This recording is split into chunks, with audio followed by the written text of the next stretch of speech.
everybody. It's Missy Wolf. We're back at Alley Tap CMA Fest, and we're here with Drew Baldridge. How are you? I'm amazing. How are you doing? You are amazing. Oh. I absolutely love you, and I love that you took the time out of your day and your busy schedule to come sit with me for a conversation. I'm so glad we could.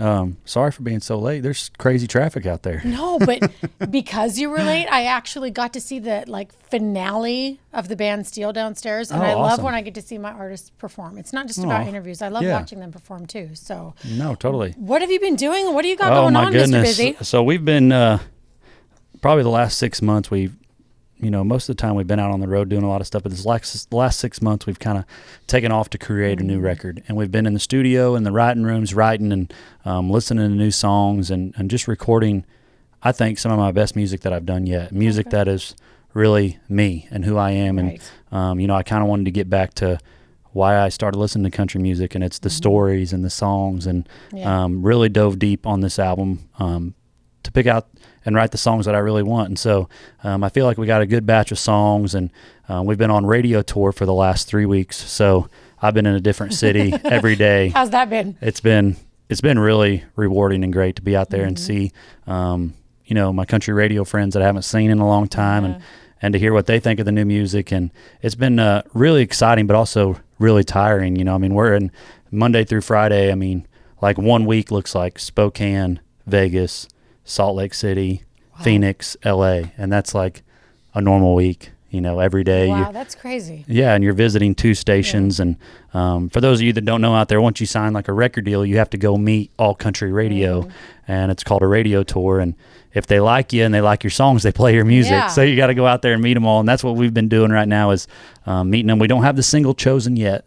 Okay. So that was going to be my next question. Did you figure out which one you're going to do? It's been so hard. So I've been in talks with my label for the last, I feel like 2 or 3 weeks trying to figure out, because what we did is we tried a new strategy of just putting songs out on Spotify and not telling my fans they're out, and just seeing what organically reacts. Oh, okay. And we had one song called Senior Year that really reacted on Spotify. Of course, graduation season. We put it out a couple weeks ago, and it's been really great. We're almost up to 1 million streams on Spotify already. That is fantastic. In about a month. And so, getting lots of messages of just people that are really relating to this song. It's a story song. It takes you back, makes you reminisce a little bit. And I wrote it just 100% about my life and about my senior year, because I just thought it was one of the best years of my life, of almost going to state in baseball and, walking the halls, and you thought you were the king back then. You realized how small you really were after you graduate.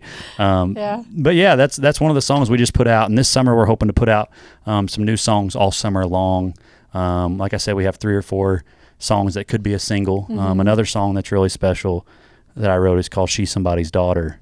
And I already love that. Oh, I just already do, because I know. Yeah, I wrote it after meeting my girlfriend's dad for the first time, and it was just like, man, I really want to treat her right. I don't want to mess this up, and if I do, it's not only her heart that's breaking, it's her whole family, it's her mom and her dad's heart, and so I wrote this song, and it comes from such a real place, and I put a little clip up on my Facebook, and it just overnight had thousands of shares, and people were really relating to it, and that's why we do this. Yes, absolutely. Music is definitely it's the one thing that's universal.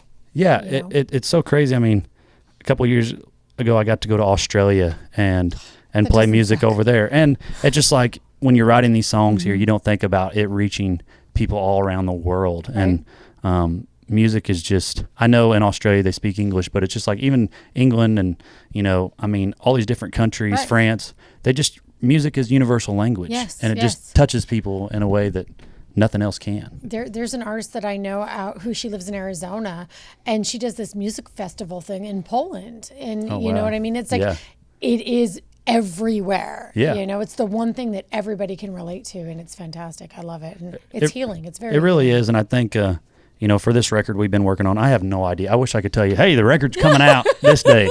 But that's why you just tell them where to follow you, so that they can stay tuned for more. Yeah, you can follow me on Drew Baldridge Music. That's on my Instagram and Facebook. And I always post the little clips of songs and what I'm doing, when music's coming out on there. And like I said, if you follow me on there, you're going to be seeing new music all summer long. Hopefully in a couple weeks we'll be able to put out some more songs. We got another song called Middle of Nowhere Kids, and I grew up in a town called Patoka, Illinois, which is I don't know where that exactly is. in the middle of nowhere. It's about a town. I grew up in a town of about 550 people. Oh, wow. And, so like literally everybody knows everyone. 100%. You can't hide anything. You can't get into mischief and hide it. No, I mean, my dad How did you grow up? I mean, my dad was my teacher in 3rd grade, and it was like we're K through 12 school, all one school. Okay. I graduated with 22 kids. Yeah. My kids go to a K through 12. Oh, really? That's awesome. I love that. I've never met a lot of people. Every time I tell somebody that, their minds are like blown. I'm excited because it's not what it was like in California where we moved from. So the fact that my senior in high school this coming year is going to be with my 2nd grader. It makes you feel safe. I love it. And it's like, it was a normal day for us to be in the cafeteria, and, we might be eating with the 2nd graders on the other side of the cafeteria, and we're on, you kind of work your way up through the tables, and it's like seniors, you're on the far table. Right. But it's like this song, I didn't write the Middle of Nowhere Kids. I just heard it, and immediately it hit me. It like really related to me, and where I come from, grew up farming. It talks about, throwing hay bales, and that's what my life was that growing up. So I think I try to find those songs that if they really hit me, I know they're going to relate to y'all out there. And that's what my goal is for this record, is to write and record really relatable music. Well, and honestly, to me, that's what makes you stand out as an artist, because fans, when you listen to an artist sing a song that's not them, they don't have the emotional delivery that it takes to get the point of the story across. Yeah. So picking a song that is you, that fits you, you're able to do that and deliver that message in a way that is very moving to the person who's listening and can make them, cry. Yeah, and I think that's a good point, because that's what I always try to do. I always, I cut my first record. It was called Dirt on Us, and we had a couple of songs on there that really, Rebound was a song that really did a lot for us. But we tried a lot of different sounds on that record and just kind of experimenting. And I just realized when I was on stage, there were some songs on that record.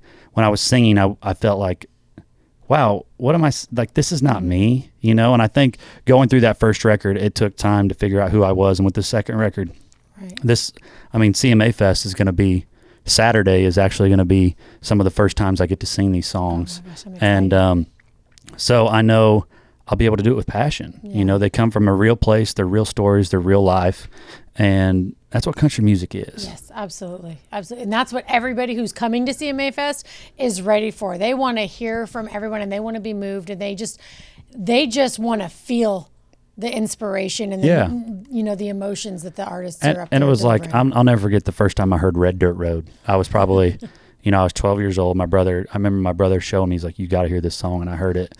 And I was just like, oh my gosh, this is life. Yeah. This is my life. Yeah. And I want to record and sing songs like that. I want to be able to have a kid somewhere, or even an adult somewhere, they're driving down the road and this song comes on and they're like, man, this is my life. Yeah. And turn it up and relate to it and be able to take that song to a memory and live it. And that's what I believe, that's what country music is. Absolutely. And there's always those songs too that I'm just saying, from a girl's point of view, when a guy is singing and he's like describing this female, we always want it to be us. Oh, he's singing about me.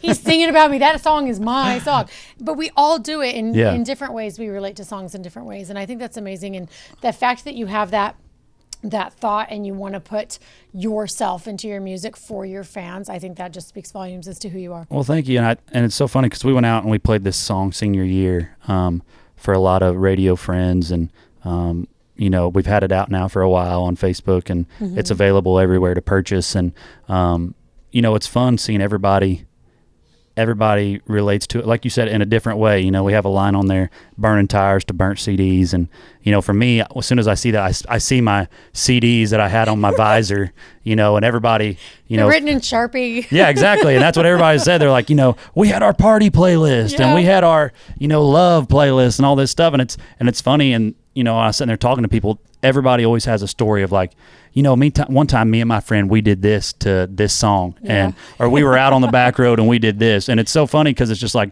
I wrote my story and then everybody has their own take on it. Yes. And it's really cool to see that. I love that. Oh my God, that's so much fun. And I have to ask you about your radio tour, because for me, I like to play it safe a lot of the times.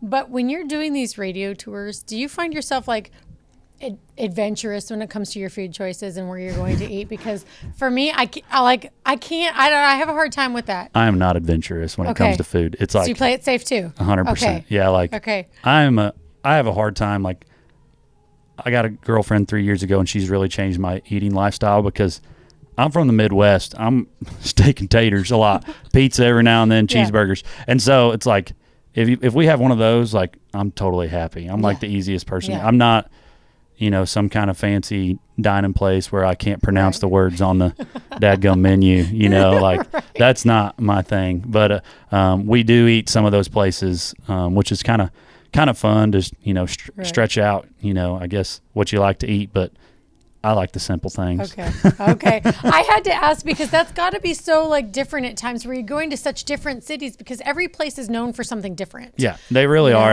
And I try to do every time we go someplace, we'll eat at, if we're down in Phoenix or, we'll try some really great Mexican food. If we're on the Northeast. You have to have West Coast Mexican food. I'm sorry, but it's just way better than what I found here in Tennessee. It's really hard is. For me here. It really is. But it's like if I go to there, I still find myself just getting a taco or something, like something very basic. I'm just, hey, we have Chick-fil-A out there now. Yeah, that's true. Yeah, you can't go wrong with that. California was so excited when Chick-fil-A moved out west because, it was like the biggest thing, and the lines at those places are ridiculous. My goodness, it is. But then I come here and there's still lines and stuff, but it's not like it is. Really? And California Chick-fil-A's just have lines out the Union. It's like In-N-Out. In-N-Out always has lines. Every time we land out in California, we always go to an In-N-Out. Yeah. If we're down in Texas, we go to a Whataburger. It's just the one thing I haven't had yet. A Whataburger? Yeah. You need to go try it. It's pretty good. I will in about 3 to 5 years. I'm not allowed to have red meat for a while. Oh, dang. All right. Yeah, I was lucky. I got bit by the damn Lone Star tick, and I have a red meat allergy now. Oh, my goodness. It sucks. That's crazy. I'm a steak and potato girl. Yeah, that would be How tough. do I not have steak? It sucks. Yeah, I eat it, and then hours later, I'm in pain. But whatever. It's worth it. All right, so good music, good food. You guys, this man is amazing. Drew Baldridge. You have to find him on social media. Go to his website. Get all of his latest music. And oh You're my so gosh, sweet. I need to take you with me everywhere and just pump people up. I've just offered that several times times to be merch girls for people, and nobody's taken me up on it except Brian White. One time he took you out. One time I got to be Brian White's merch girl, and it was fun. Yeah, we'll just take you out and introduce us on stage every night, pump the crowd up. If you're ever playing out here and you're like, hey, I need a merch girl, call me. Call you, hit you up. I'll definitely do it. I love it. You guys check him out. He's amazing. We love him here. He's a good friend of the Center Stage magazine, and you just need to follow him because he's amazing. So until next time, we will see you soon. Thank you guys.